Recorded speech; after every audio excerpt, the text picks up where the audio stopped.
ഇപ്പൊ മലയാള സിനിമയിലെ ഒരു മേക്ക് ഓവറിന്റെ തമ്പുരാൻ എന്ന് തന്നെ നമുക്ക് അമൽ നീരദിനെ വിശേഷിപ്പിക്കേണ്ടി വരും. അദ്ദേഹത്തിന്റെ ഫ്രെയിമിൽ ഒന്നും നിൽക്കാൻ ആഗ്രഹിക്കാത്ത ഒരു നടനോ നടിയോ എനിക്കൊന്നും മലയാള സിനിമയിൽ ഇല്ല. കാരണം ഇപ്പൊ ചാക്കോച്ചനാണെങ്കിൽ തന്നെ വന്ന് പുറകിന് നടന്ന ചാൻസ് ചോദിക്കുകയാണെന്ന് പറഞ്ഞു. അപ്പം ശരിക്കും ജ്യോതി ആവട്ടെ ആ ഒരു മേക്ക് ഓവർ ജീവിതത്തിൽ തന്നെ കാണിച്ചു. ബോയ് കട്ട് ചെയ്തു, ഗ്രേ ഹെയർ, കട്ടി കണ്ണട. അപ്പം ഋതുവിനെ നമുക്ക് ജ്യോതി അല്ലാതെ സങ്കല്പിക്കാനേ പറ്റുന്നില്ല. ശരിക്കും ജ്യോതി എങ്ങനെയാണ്, ഋതുവിലേക്കുള്ള ജ്യോതിയുടെ ഒരു യാത്ര എങ്ങനെയാണ്? ആദ്യം ഞാൻ ഋതുവാവുമെന്നോ ഈ സിനിമ ഞാൻ ചെയ്യുമെന്നോ ഞാൻ വിചാരിച്ചിട്ടേ ഉണ്ടായിരുന്നില്ല. അമൽ ഇങ്ങനെ ഒരു എന്താണ് നോവൽ വായിക്കുകയും അത് എന്നോട് വായിക്കാൻ ആവശ്യപ്പെടുകയും അങ്ങനെ അത് കഴിഞ്ഞ് കുറച്ച് കാലത്തിന് ശേഷം ഇത് സിനിമ ചെയ്യാമെന്ന് അമൽ തീരുമാനിക്കുകയും അതിൻ്റെ സ്ക്രിപ്റ്റ് ചെയ്യുകയൊക്കെ ചെയ്ത് അങ്ങനെ പതുക്കെ ഞാനായിരിക്കും ഈ സിനിമ ചെയ്യുക എന്നുള്ളത് എന്നോട് പറഞ്ഞു. അപ്പം എന്താ പറയുന്നത്, വിശ്വാസം വന്നില്ല എന്ന് പറഞ്ഞാൽ ഞാൻ എങ്ങനെ ഇത്രയും നാളിന് ശേഷം എന്നെ കൊണ്ട് ചെയ്യാൻ പറ്റുമോ എന്നൊക്കെ ഉള്ളൊരു ഒരു ക്വസ്റ്റ്യൻ ഉണ്ടായിരുന്നു എൻ്റെ മനസ്സിൽ. അത് കഴിഞ്ഞ് ഞാൻ ഈ ക്യാരക്ടർ ചെയ്യുമ്പോൾ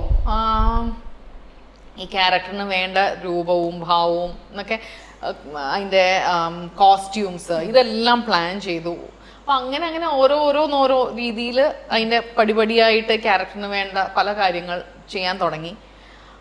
പിന്നെ പതുക്കെ നമുക്ക് ഈ ക്യാരക്ടറിനെ പറ്റി വായിക്കുകയും സ്ക്രിപ്റ്റ് വായിക്കുകയും ചെയ്യുമ്പം എങ്ങനെയൊക്കെയോ ക്യാരക്ടർ ഉള്ളിലേക്ക് നമ്മളുടെ ഉള്ളിൽ വരും.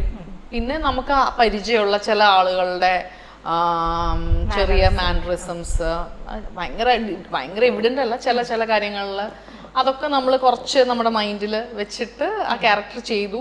എന്നിട്ട് ക്യാരക്ടർ ഞാൻ ചെയ്യുന്നതും ഡയറക്ടർ വിചാരിക്കുന്നതും ഏകദേശം ഒന്നാവണമല്ലോ.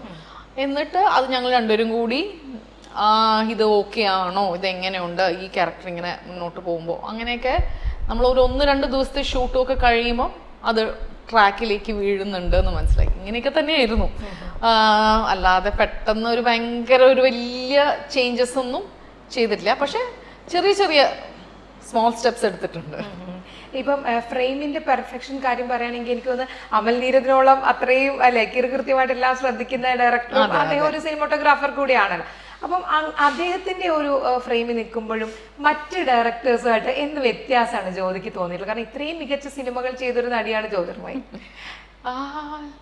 തീർച്ചയായും എനിക്ക് എൻ്റെ ഹസ്ബൻഡിനോട് കൂടുതൽ കൂറുണ്ടാവും, സ്നേഹവും ഉണ്ടാവും.